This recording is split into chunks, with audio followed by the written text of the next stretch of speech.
Freezer paper. It's not just for freezing. It's also a great tool for crafting, sewing, and quilting. Making templates out of freezer paper is not only easy, but also economical, and they are reusable. But here are the drawbacks. Freezer paper is obviously sold rolled up. It is meant to be pulled out and then used to wrap meat. We need to get it into a piece so that we can put it through the printer. So if you know you're going to be doing this a lot, some people will just take their freezer paper, cut it into paper-sized pieces, put it under something heavy, let it sit until it's nice and flat and can go through their printer. I, however, am not that patient. I have a project in mind that I want to do now. Now, freezer paper is just paper on one side, and then it's shiny on the other side to seal in the moisture if you're using it for meat and freezing. But when you put fabric on this shiny side and add heat, it makes it stick without leaving any kind of residue when you want to take it off, which is the beauty of using freezer paper for templates in the first place. So because I don't have time to sit this under books and get it to not curl, and it is not going to go well through a printer like that, we are going to attach it to a piece of regular printer paper. I'm going to take tape. I'm going to do two. I'm going to put them under the piece of paper with the sticky side up. Then I'm going to put the shiny side down, the paper side up. And I'm going to make sure it is all on the paper. See, it's going off. It's kind of crooked. So I'm going to straighten that out. Make sure the freezer paper is only over top of the paper, not going over the edges at all, or it will not feed through your printer well. I did see online where somebody said, don't tell my husband, but I've ruined 2 printers trying to print on freezer paper, and we do not want that to happen to you. So this is what I do. It has always worked for me. I'm not liable if you mess it up somehow. Okay, so now I have that taped together. So basically, I've made a piece of paper with 2 pieces of paper.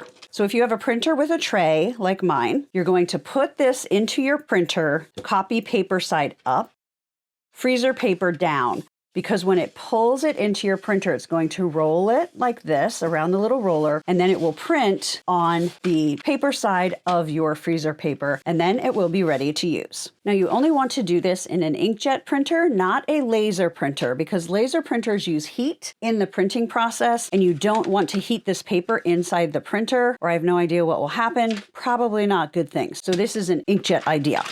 Now it is ready to go. All you need to do is cut the freezer paper off of your copier paper or your printer paper.